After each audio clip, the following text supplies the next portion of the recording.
Hi guys, welcome back to my little corner on Booktube. My name is Yodia and today I'm gonna be doing, I guess, does this fall under tag? I'm not really sure.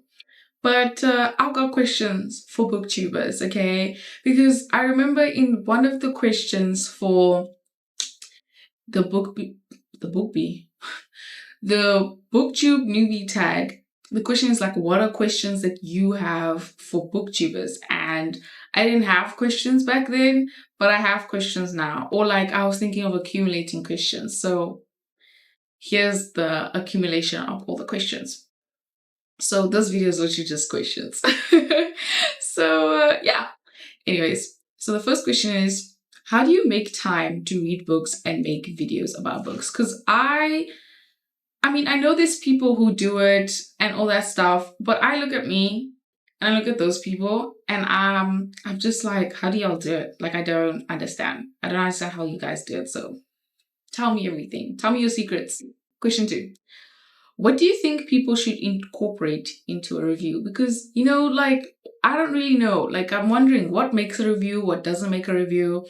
I'm also asking this question so that I can make better reviews. But like, what actually makes a review? What do you think should be incorporated when someone is reviewing a book? Because I did watch, what's her name? I'll pop the video up because for some reason I'm forgetting. Elliot Brooks. I watched Elliot Brooks' video on like what she likes in reviews, but obviously everyone likes different things in reviews. So I want to know, like, what do you guys think should be incorporated in reviews?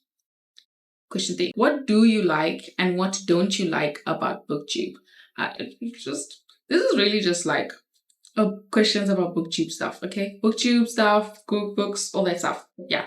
What do you like and what don't you like about Booktube? Question 4. How do you give non-spoilery reviews? The reason I'm asking is because I always feel like I watch non-spoilery reviews and non-spoilery vlogs all the time. But I don't know how people do that because I personally think like it takes out all the fun out of reviewing. I personally think it takes all the fun out of reviewing. So I want to understand, how do you guys do it in such a way where it doesn't feel like you're being boring?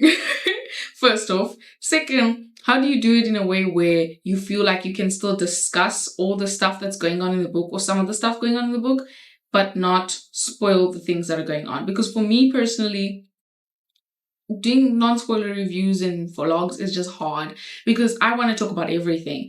But I guess maybe that's not everyone's priority. That might be it as well. But how do y'all do that? 5.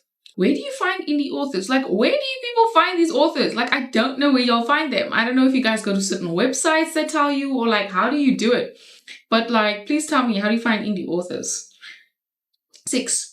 Why are a lot of people calling age categories genres? This is just something I've noticed. Maybe you guys could answer the question. Maybe my English is just horrible. But like, I'm a bit confused because people be calling age categories genres. It's like the YA genre, the middle grade genre, but it's like, but that's not what a genre is, right? That's an age category. So I'm like a bit confused. Maybe it's just a mistake, but I've noticed that across many booktubers videos. So that's why I'm asking, why do many booktubers call age category genres? Just a little bit confused there. 7. Why do you love or hate rating books? So do you love rating books or do you hate rating books? And if so, why?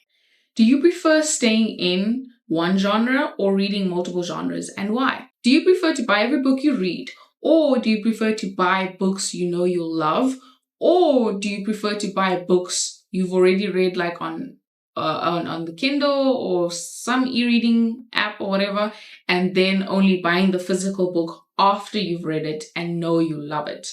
Yeah, that's question. What's the next one? Question 10. Do you only read books that people recommend, or do you sometimes pick up books in the bookstore that most people don't know about? I'm asking this question because I've noticed, like, especially when I watch certain booktubers, a lot of them read books, right, that have been seen on TikTok or on BookTube or on Bookstagram. And then when they pick up a book, that they have never seen anyone talk about, they're very skeptical of whether the book is good or not. So that's why I'm asking that question. Not just for that reason, but I just want to know in general, do you prefer to read books that other people have already spoken about online? Or do you prefer to be, I guess, the person who discovers new books, quote unquote, in quotation marks, discover books that haven't really been spoken about on BookTube or Bookstagram or BookTok? Question 11. When you DNF books, do you donate them? Do you donate them or sell them or both? I don't know, it's just a random question. 12. How much does BookTok persuade you to read a book? This is a genuine question, and I'm really curious to find out what people's answers are on this. 13. How much do content warnings matter? 14. Do readathons help you read more books? 15. Do you read more non-fiction or fiction, and why? 16. Do you prefer to review each book and have a dedicated video to it, or do you prefer to rapid-fire review books through wrap-ups? I'm just asking this question because I'm wondering how many people prefer, a review of a book in a single video versus like wrap-ups where people like review multiple. Because for me, personally, I like both, right? But if it's a book that I've read and I want to see people's reviews, wrap-ups are not the one. Wrap-ups are absolutely not it because they don't say much. They don't say much at all. So if it's a book I haven't read, whatever. Wrap-ups are fine. But if it's a book I've read, wrap-ups are not it. So that's what I'm asking. Anyways, where am I? 17. Do you like guessing the plot twists, or do you prefer to have the plot twists blow your mind? 18. Do you tend to read and review books you can relate to, or do you love reading and reviewing books that are from a different perspective that you don't really relate to? I'm asking this question because I noticed a lot that a lot of people prefer books that they can relate to. And for me, I don't really care about that. So that's why I'm asking, like, how many of you guys actually read books that you can relate to versus books that are in a completely different perspective? And it's about to go, so I'd rather just cut it now. Question 19. Do you take breaks from reading? And question 20. Why are most booktubers afraid of tomes? And for people who don't know, tomes are books that are over 500 pages. 500 pages or more. Yeah, that's it.